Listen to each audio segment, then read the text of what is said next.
일부 예배 때도 그러한 감동이 있었는데요. 마지막 찬양하는 그 크신 하나님의 사랑, 그 가사가 그 어느 때보다도 가슴에 닿고 또 찬양하는 게 은혜가 되었습니다. 우리 성도님들 모습도 보니까 다 그런 은혜를 많이 받으신 것 같습니다.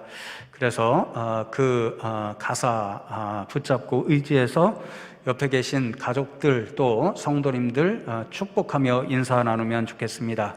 하나님께서 사랑해 주십니다. 그렇게 인사 나누시면 좋겠습니다.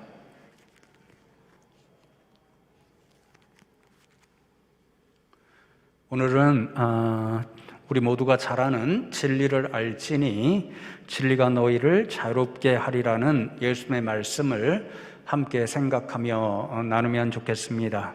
저는 개인적으로 자유라는 이것이 하나님이 인생에게 주신 최고의 선물이다 이렇게 생각하는 사람입니다. 자유의 반대말들을 생각해 보면 자유라는 것이 얼마나 귀한 선물인가를 금방 알 수 있는데요. 구속, 속박, 억압, 종됨 이런 것이 다 자유의 반대말이죠. 우리가 자유의 반대 상황 이런 가운데 산다고 생각해 보시면요, 저는 그렇습니다. 단 하루로도 살 수 있을 것 같지를 않습니다. 여러분, 우리가 원치 않는 코로나 시대에 우리는 이러한 답답한 상황을 너무도 몸으로 경험하고 있습니다. 지금도 제가 어쩔 수 없이 마스크를 쓰고 설교하는데요, 30분 설교하는 이것이 얼마나 힘들고 답답한지 모릅니다. 당장 벗고 싶습니다. 그런데 정부에서 허락하지를 않습니다.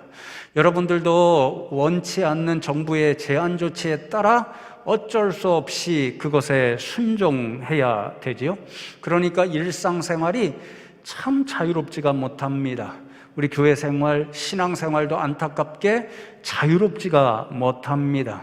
이런 상황이 1년, 2년 지속되고 있고 내년에도 어느 정도 지속될 것으로 예상되어서 그것을 생각할 때마다 얼마나 이 자유롭지 못한 이 상황이 답답하게 느껴지는지 모릅니다.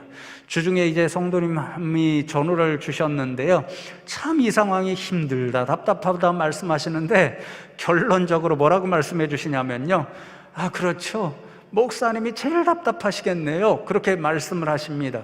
그렇습니다. 참 답답합니다.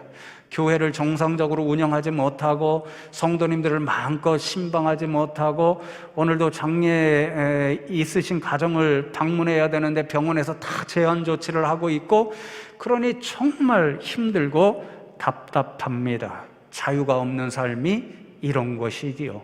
그러니 자유가 없는 삶을 살아간다 이것은요, 상상하기조차 어렵고 정말 답답한 일이고, 그런 상황을 생각할 때마다 하나님께서 인생에게 주신 이 자유라고 하는 이것이 너무도 감사하고 너무도 귀한 선물이라는 것, 특별히 영적으로 자유함을 누리고 산다는 것이 얼마나 감사한 일인가, 그것을 깨달을 수 있습니다.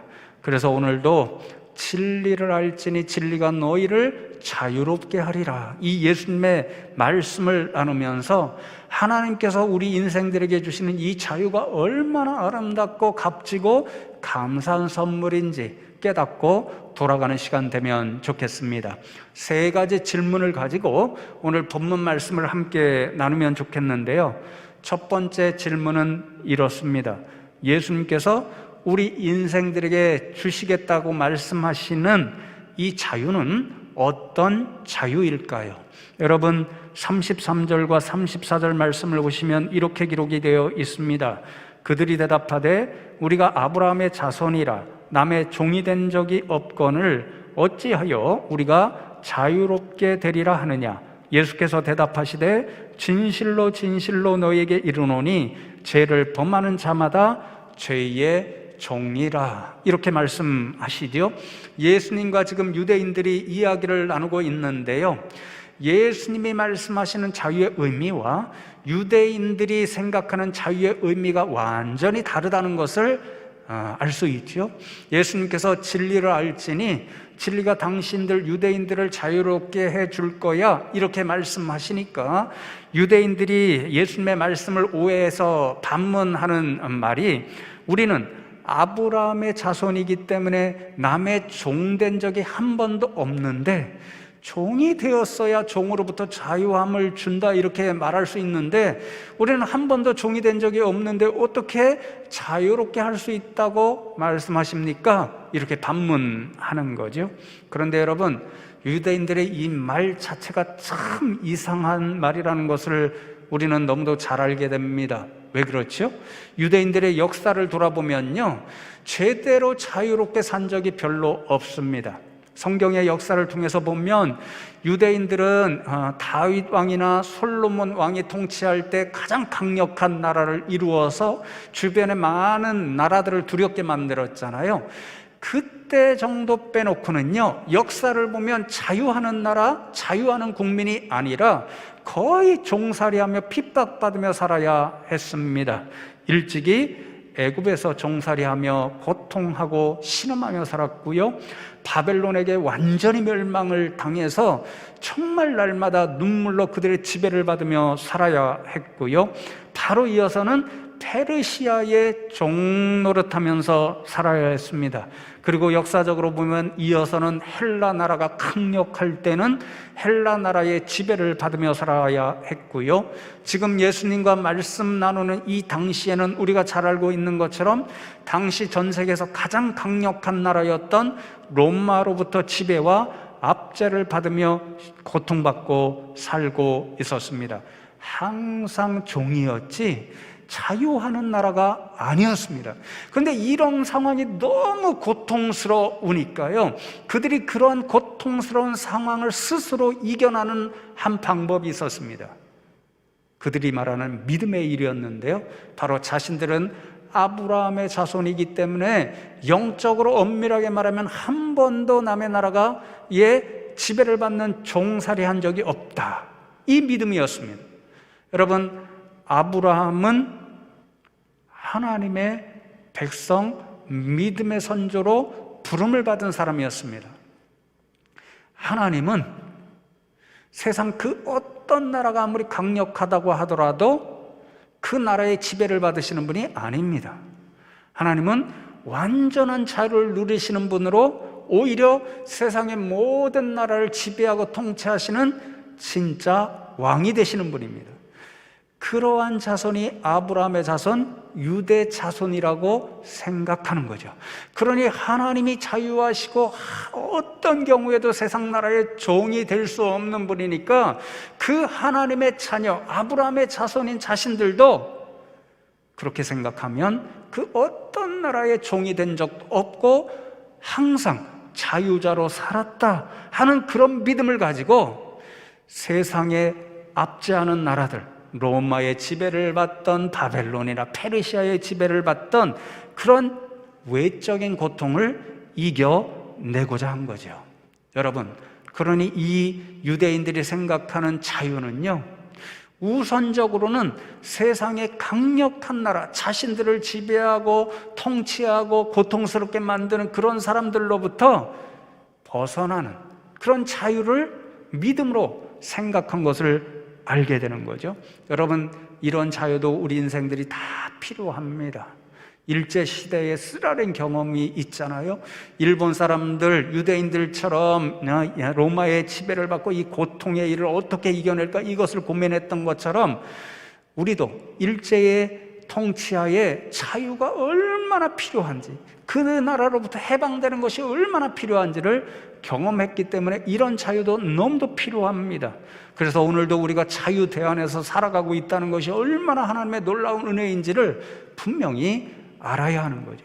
그런데 여러분, 지금 예수님께서 말씀하시는 자유는요, 그런 자유가 아닙니다. 유대인들의 반문에 예수님께서 뭐라고 말씀하시죠?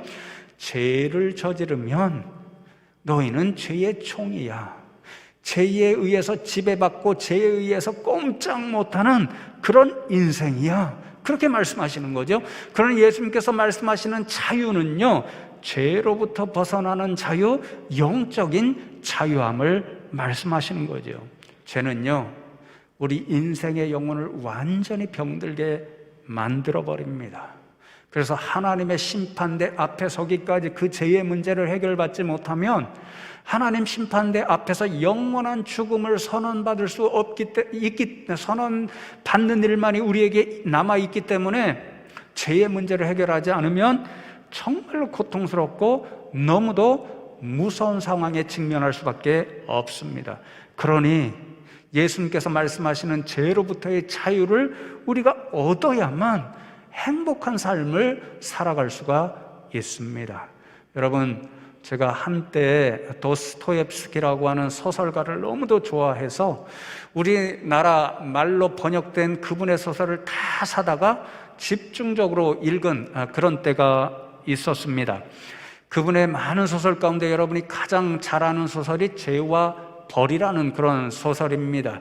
그 소설을 읽으면요, 죄가 우리 인생의 영혼을 얼마나 심각하게 병들게 하고 고통스럽게 만드는지, 그래서 죄로부터 벗어나는 그 자유함이 얼마나 값진 것인지를 깨달을 수 있습니다.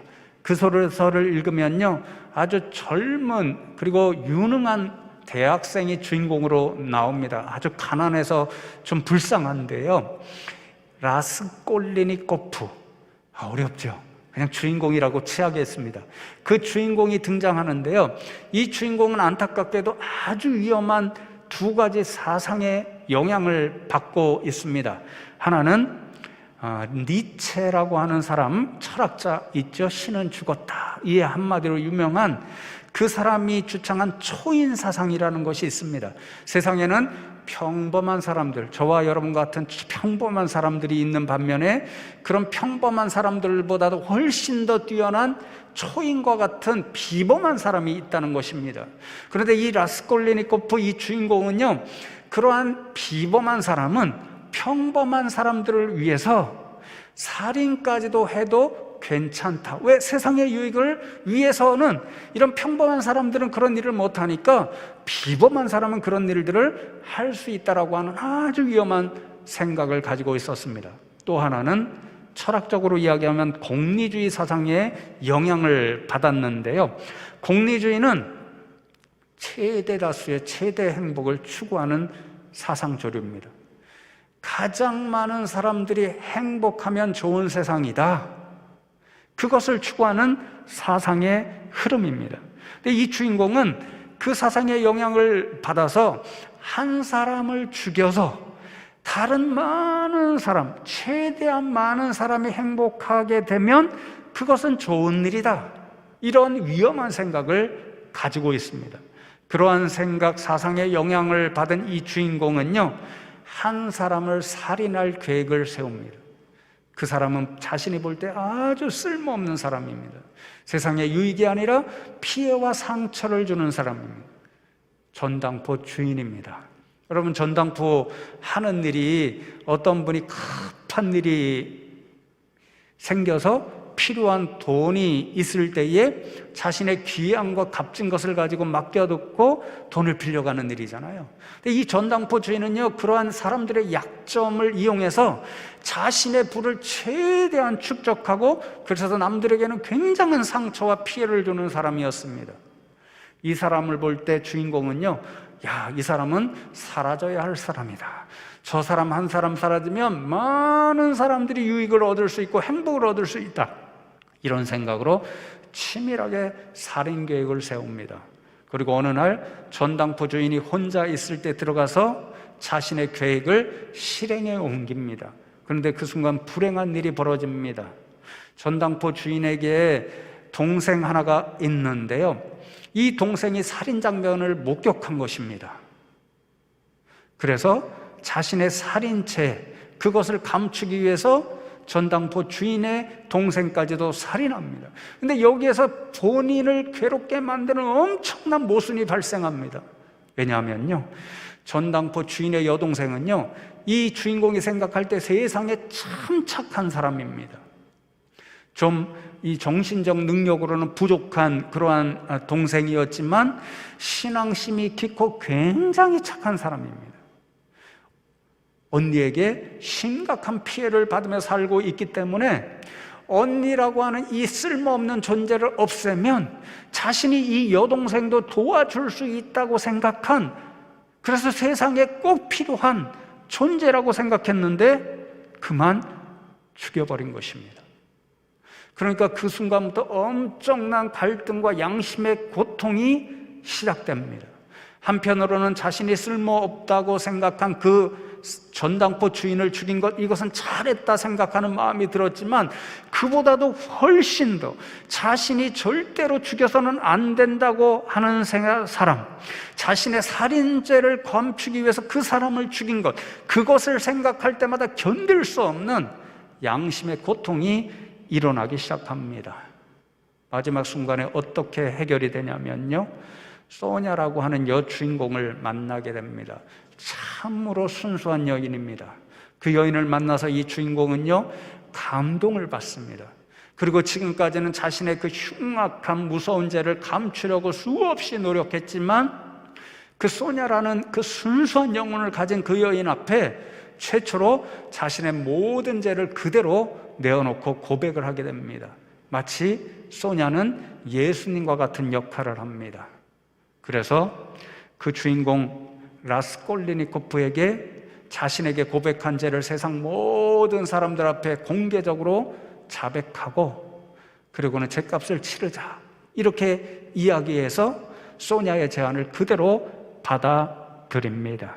그런데 놀랍게도 바로 그 순간에 자신을 그토록 고통스럽게 하고 영혼을 죽음으로 몰아넣던 죄의 고통, 죄의 종됨으로부터 자유함을 누리는 그런 경험을 하게 되는 거죠.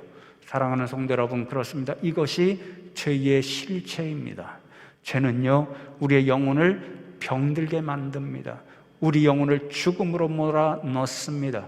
우리의 양심을 견딜 수 없는 고통으로 몰아넣습니다. 그래서 우리 인생은 죄와 함께 살 수 없습니다. 죄로부터 벗어나 자유함을 얻어야 합니다. 우리 주님께서 약속하시는 자유가 바로 그 죄로부터 자유입니다. 여러분, 두 번째 질문은 이렇습니다. 그렇다면 우리는 어떻게 죄로부터 벗어나 자유함을 얻을 수 있을까요? 예수님께서 말씀하시죠. 진리를 알아라. 그러면 그 진리가 너희를 죄로부터, 죄의 고통으로부터 자유함을 줄 것이다. 그렇게 말씀합니다. 여러분, 다시 한번 이렇게 물을 수 있죠. 어떻게 진리가 죄로부터 자유함의 선물을 우리에게 줄 수 있을까? 오늘 31절과 32절 말씀을 다시 한번 읽어드리겠습니다. 그러므로 예수께서 자기를 믿은 유대인들에게 이르시되 너희가 내 말에 거하며 참으로 내 제자가 되고 진리를 알지니 진리가 너희를 자유롭게 하리라. 그렇게 말씀합니다. 헬라어 원어 성경을 살펴서 이 두 구절의 말씀을 보면요, 카이라는 접속사, 우리 말로는 그리고라는 뜻의 말입니다. 이것이 반복적으로 앞의 말과 뒤의 말을 연결해 줍니다. 무슨 뜻을 의미하냐면요, 자유를 얻는 그 은혜의 일이 순차적인 단계에 의해 얻어진다는 것을 말씀합니다. 예수님이 그렇게 가르치시는 것입니다. 그 순서를 간단하게 말씀드리면 이렇습니다. 첫 번째로, 가장 먼저 예수님을 믿는 믿음의 사건이 일어나야 합니다. 두 번째로, 예수님을 믿은 사람들이 예수님의 말씀에 거해야 합니다. 거한다는 것은 산다는 뜻입니다. 예수님을 믿은 사람들은 예수님의 말씀대로 살아야 합니다. 세 번째로, 예수님을 믿은 사람들이 그렇게 예수님의 말씀대로 살면 진짜 예수님의 제자가 됩니다.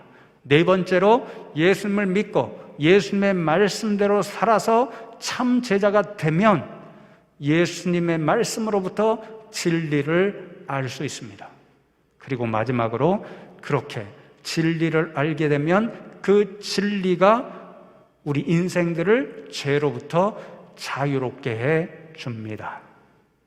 여러분, 이 순서를 잘 생각해 보십시오. 그렇다면 결론적으로 우리를 죄로부터 자유하게 해주는 이 진리가 어디로부터 나오는 것입니까? 5 절차를 말씀드렸죠. 첫 번째 자리가 어디입니까? 예수님 자신입니다. 예수님으로부터 진리가 나오는 것입니다. 왜요?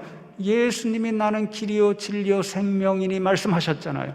예수님 자신이 진리이기 때문에 예수님으로부터 진리의 말씀이 나오고 그 말씀을 통해서 우리는 진리를 알게 되는 거죠. 그러므로 진리를 알지니 진리가 너희를 자유롭게 하리라 하는 이 예수님의 말씀은 예수님이 우리를 죄로부터 자유롭게 해주신다, 이 말씀입니다. 논리적으로 제가 말씀드리고 있습니다. 성경 말씀이 얼마나 논리적인지 저는 종종 성경 말씀을 읽고 연구하다 깜짝깜짝 놀랍니다. 이 말씀도 마찬가지입니다. 31절로부터 진리와 자유에 관한 말씀이 이어지고 마지막 결론이 36절입니다. 36절 결론이 어떻게 기록되어 있습니까? 예수님이 이렇게 말씀하시죠. 그러므로 아들이 너희를 자유롭게 하면 너희가 참으로 자유로우리라. 아들이 누구신가요? 인자가 누구신가요? 예수님 자신입니다. 그러니 진리가 우리를 죄로부터 자유롭게 한다는 이 말씀은요, 결국 예수님이 우리 인생을, 우리의 영혼을 병들게 하고 고통스럽게 만들고 하나님 앞에서 영원한 죽음을 선언받게 만드는 죄, 그로부터 자유롭게 해 주신다는 말씀입니다. 사랑하는 성도 여러분, 그렇습니다. 우리를 죄의 고통으로부터 자유롭게 해주시는 분은 오직 예수님밖에 없습니다. 진리이신 그 예수님을 알고 믿을 때에만 우리는 죄의 고통으로부터 벗어나는 자유함과 은혜를 누릴 수 있습니다. 그러니 여러분, 오직 예수님 밖에 우리를 죄의 고통으로부터 자유케 해주시는 그리스도 구주는 없음을 믿고 예수님을 잘 믿어서 예수님 주시는 죄로부터의 자유함의 은혜, 그 감격을 날마다 맛보시는 저와 여러분 되면 좋겠습니다. 여러분, 마지막 3번째 질문입니다. 그렇다면 예수님 말씀하시는 죄로부터 자유해야 된다, 구원받아야 된다, 그렇게 말씀하시잖아요. 도무지 구원받을 수 없는 가장 무서운 죄, 우리가 두려움으로 기억해야 할 죄는 무엇일까요? 8장 말씀해 보면 그것은 영적으로 불신하는 죄다, 그렇게 말씀합니다. 지난주 설교에서 마지막 읽어드린 본문 말씀이 24절인데요 24절 말씀 다시 한번 읽어드리겠습니다. 그러므로 내가 너희에게 말하기를 너희가 너희 죄 가운데서 죽으리라 하였노라. 너희가 만일 내가 그인 줄 믿지 아니하면 너희 죄 가운데서 죽으리라, 그렇게 말씀합니다. 예수님이 자신을 가리켜 내가 그다, 그렇게 말씀하시죠. 이 말씀은 구약 성경에서 하나님이 약속해 주시고 수많은 예언자들을 통해 예언된 하나님의 아들 메시아 그리스도, 그래서 인생에게 잉을 죄의 고통으로부터 건져주시고 자유함을 주시는 메시아 그리스도는 예수님 자신이다, 그 말씀이죠. 그래서 예수님을 그로 알지 못하고 믿지 못하면 어떻게 됩니까?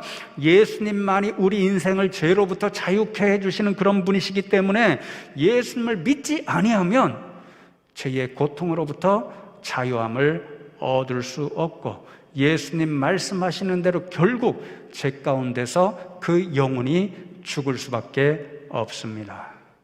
그러므로 조금 이상하게 들리실지는 몰라도요, 영적으로 생각하면 가장 무서운 죄가 예수님을 믿지 않는 불신의 죄입니다. 지난주에 말씀드렸죠. 전과 6범의 인생도, 감옥에서 16년을 살아간 그 흉악한 범죄자도 예수님을 알고 믿으면 그 죄를 용서받고 신자가 되고 성도가 되고 하나님의 자녀가 되고 목사가 될 수 있습니다. 서두에 말씀드린 라스콜레니코프와 같은 살인자도 그 죄를 회개하고 예수님을 알고 믿으면 용서받고 자유함을 얻고 구원을 받을 수 있습니다. 그러나 예수님을 믿지 못하는 불신하는 사람들은 죄로부터 벗어날 방법이 없습니다. 하나님께서 우리 인생으로 하여금 죄로부터 자유함을 얻고 구원을 받고 하나님의 거룩한 성도가 되게 할 수 있는 유일한 방법으로 주신 분이 예수님 한 분밖에 없기 때문에 그렇습니다. 그런 예수님을 믿지 않으면요, 죄로부터 구원받을 수 있는, 자유로울 수 있는 방법이 아무것도 없습니다. 그래서 불신하는 사람은 결국 그 죄 가운데서 죽을 수밖에 없는 거죠. 그러나 여러분, 이 사실을 잘 기억하시고 이 세상에서 예수님을 잘 믿는 저와 여러분 되어서 우리의 영혼을 병들게 만들고 죽음으로 몰아넣는 죄의 고통으로부터 자유함을 누리고 구원의 은혜를 매일같이 풍성하게 누리시며 살아가는 저와 여러분 되면 좋겠습니다. 이제 우리 신앙의 선조 가운데 오늘 말씀을 특별히 돌아보게 만들어 주시는 예수님을 믿어야 죄로부터 자유함을 얻을 수 있다.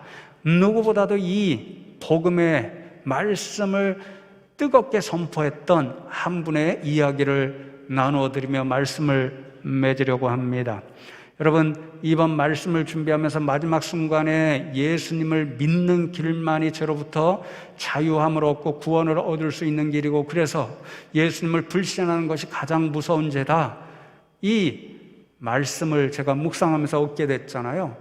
바로 그 순간 제가 의도하지 않았는데 제 머릿속에 8글자가 떠올랐습니다. 예수천당 불신지옥입니다. 사실 제가 좋아하지 않는 그런 전도의 방법입니다. 몰라서 너무도 단순하다 이렇게 생각했던 전도 구호였는데요, 이 외침은 우리가 한 번쯤은 들어보셨을 최권능 목사님으로부터 시작됐다는 것이 교회 역사의 정설입니다. 그런데 제가 최권능 목사님을 잘 모릅니다. 그래서 이번에 그 의미가 무엇일까? 최 목사님 왜 그 8글자의 그 외침을 외치셨을까? 연구하고 공부했습니다.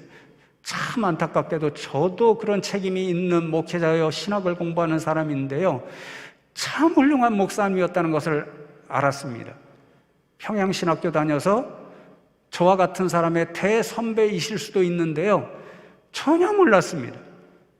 연구 자료를 찾아봐도 거의 없습니다. 딱 한 논문 30여 페이지짜리 찾아서 그것을 공부할 수 있었는데요, 예수천당 불신지옥 이 8글자는 너무도 제가 생각했던 것처럼 단순한 그런 외침이 아니었고, 최 목사님의 일생의 모든 신앙과 체험과 삶이 녹아있는 정말 뜨거운, 그분이 불덩이를 받았다고 이해하는데 불덩이와 같은 그것이 담긴 신앙의 선포였다는 것을 알고 제 자신부터 부끄러움을 느꼈습니다. 이 최 목사님은요, 1869년에 평양에서 태어났는데요, 예수님을 전혀 모르는 집안에서 태어났습니다. 유학의 영향을 받아서 그것을 열심히 공부해서 오늘날로 말하면 벼슬을 했습니다. 공무원 벼슬을 일찍 했습니다.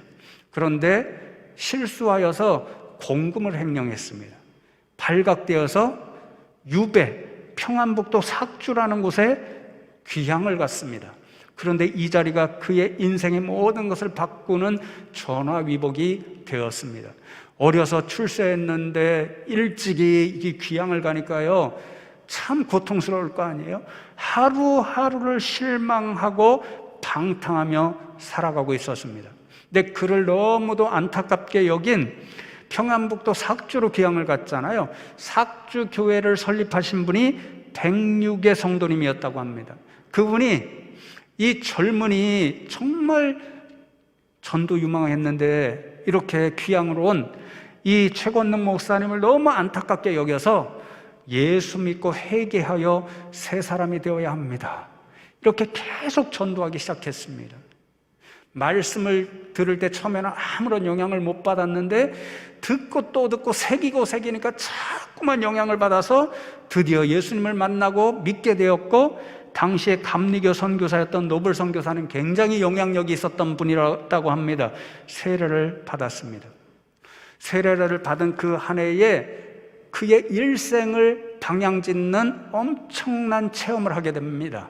어느 날 성경을 읽고 하다가 품에 안고 잠에 들게 되었습니다. 그 잠에서 꿈을 꾸는데 불덩이가 가슴에 떨어지는 꿈을 꾸었다고 합니다. 그 엄청난 뜨거운 체험을 하는 것을 통해서 이 목사님이 어떻게 생각했냐면요, 이것은 주님께서 나와 같이 죄를 지어서 죽어가는 영혼을 구원해내라고 하는 불덩이와 같은 사명을 주셨다, 그렇게 생각하고 신학교를 가게 되고 안수를 받고 목사가 된 후로는 일생을 복음 전파하는 전도 목사로 살았습니다. 맨 처음에 간 곳이 만주 간도 지역이었습니다. 일제시대에 많은 우리 민족의 선조들이 그곳으로 옮겨서 살아오셨잖아요. 그래서 그분들을 생각하면서 전도하러 만주에 가서 12년 동안 전도함으로 28개 이상의 교회를 설립할 수 있었습니다. 그리고는 돌아와서 평안북도 자신이 예수님을 만난 그 지역에 가서 아주 오지들을 돌아다니면서 복음 전파하고 교회를 또 세웠습니다. 그래서 도합 80여 개의 교회를 전도하고 세우는 오늘날도 놀라운 일을, 그 사명을 감당하셨습니다. 이 모든 역사가 가능했던 것이 바로 예수천당 불신지옥이라고 하는 8마디 신앙의 고백이었습니다. 가는 것보다 최 목사님은 이렇게 설교하고 전도했다고 합니다. 여러분, 죄 가운데 살다가 죽으면 지옥 가게 되어 있습니다. 예수님이 그러한 여러분들을 위해서 구원받으라고, 죄에서 노임을 받으라고 십자가에 달려 돌아가셨습니다. 그러니 예수 믿으셔야 삽니다. 예수 믿고 복 받는 인생 되십시오.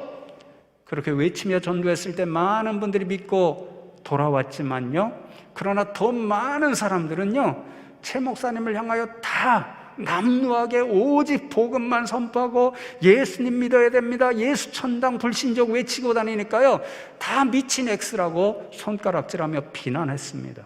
그런데 놀랍게도요, 최 목사님은 그렇게 미친 사람이라고 비난을 받을 때마다 감동하며 기뻐했다는 것입니다.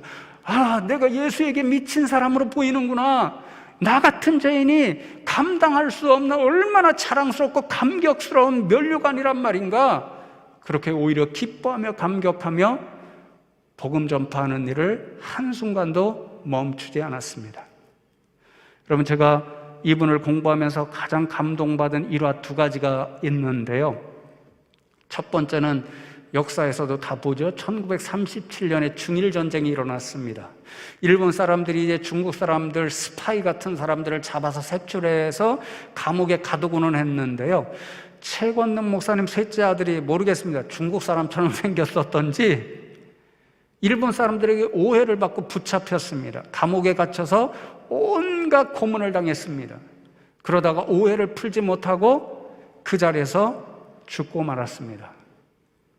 그런데 그 앞에서 최권능 목사님의 놀라운 믿음의 모습이 나타납니다. 우리가 참 배울 수 있을까, 그런 놀라운 모습인데요, 아들의 죽음 앞에서 그 장례 치르는 일정, 그것을 보내면서 아버지인 최 목사님이 얼굴에 계속해서 미소를 띠고 있습니다. 기뻐합니다. 아들이 죽었는데 장례 치르고 있는데 기뻐합니다. 다른 사람들이 다 여전히 계속해서 미쳤다라고, 미친 사람이라고 비난합니다. 그런데 어떻게 신앙을 고백하냐면요, 이 조선이라고 하는 세상은 넓은 감옥과도 같습니다. 이 감옥에서 벗어나 자유로운 천국 하나님께 갔는데 내가 슬퍼할 이유가 어디에 있겠습니까? 참으로 예수를 믿으면 항상 기뻐할 일뿐입니다. 이 놀라운 믿음의 고백, 세상은 죄가 많아서 감옥과 같은 곳인데 그 죄의 고통으로부터 완전히 벗어나 자유함을 누리는 하나님 나라로 갔으니 기쁜 일 아닙니까? 이 놀라운 고백이 그분의 8글자 고백, 예수 천당 불신지옥이라고 하는 이 신앙의 고백에서 가능했던 믿음의 모습이었습니다.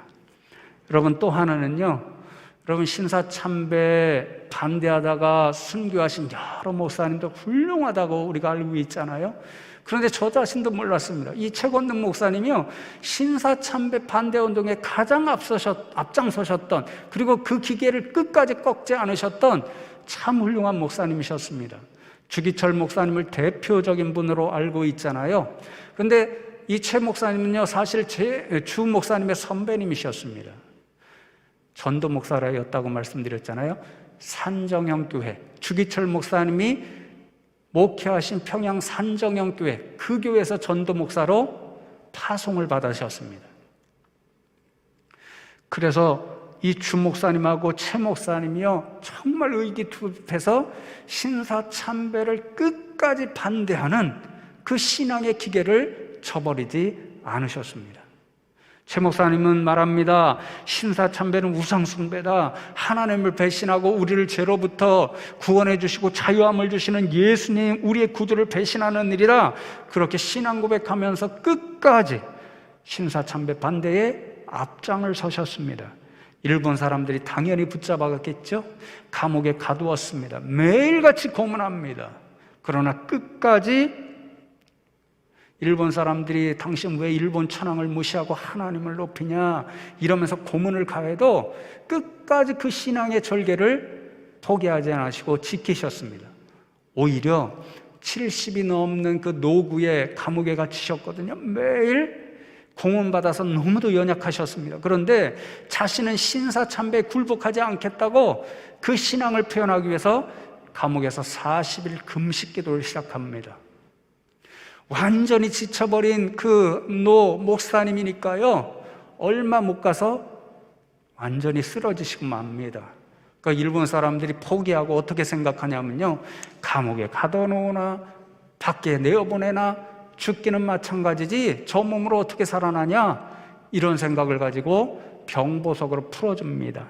그래서 평양 기독교 연합병원에서 입원하셔서 치료를 받으셨지만 너무 이미 그 육신이 연약해지셨기 때문에 이기지 못하시고 그 자리에서 회복하지 못하시고 하나님의 부르심을 받습니다.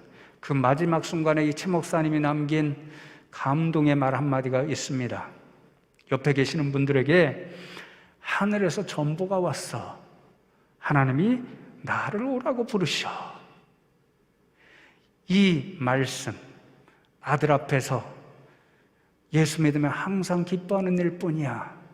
예수천당 불신지옥과 더불어서 최 목사님이 일생 동안 강조했던 말씀이 항상 기뻐하라, 이 말씀이었는데요, 그 주신 말씀대로 기뻐하는 모습으로 하나님의 부르심을 받고 세상을 떠났습니다. 이 놀라운 믿음의 모습을 보여준 것도 예수천당 불신지옥이라고 하는 최 목사님의 삶과 신앙의 모든 체험과 일생의 신앙과 그의 사역의 방향을 결정한 예수천당 불신지옥, 이 한마디의 신앙 외침으로 가능한 모습이었습니다. 사랑하는 성도 여러분, 저와 여러분도 이러한 믿음의 모습을 가지고 이 세상을 살아가시면 좋겠습니다. 그렇습니다. 오직 예수님으로부터만 우리는 우리의 영혼을 병들게 하고 우리를 정말 고통스럽게 만드는 죄로부터 자유함을 얻고 구원을 얻을 수 있습니다. 그러니 예수님을 잘 믿으시는 그런 그리스도인들로 살아가시면 좋겠습니다. 대림절이 어떤 절기입니까? 이 예수님을 기다리는 절기입니다. 이 예수님을 기다리는 절기에 오직 예수님만이 우리의 죄를 자유케 해주시고 우리를 구원해 주시는 메시아 그리스도가 됨을 고백하면서 그 어느 때보다도 예수님을 기쁨으로 즐거움으로 간절하게 기다리시며 지나는 이 절기 되시기를 주님의 이름으로 축복합니다.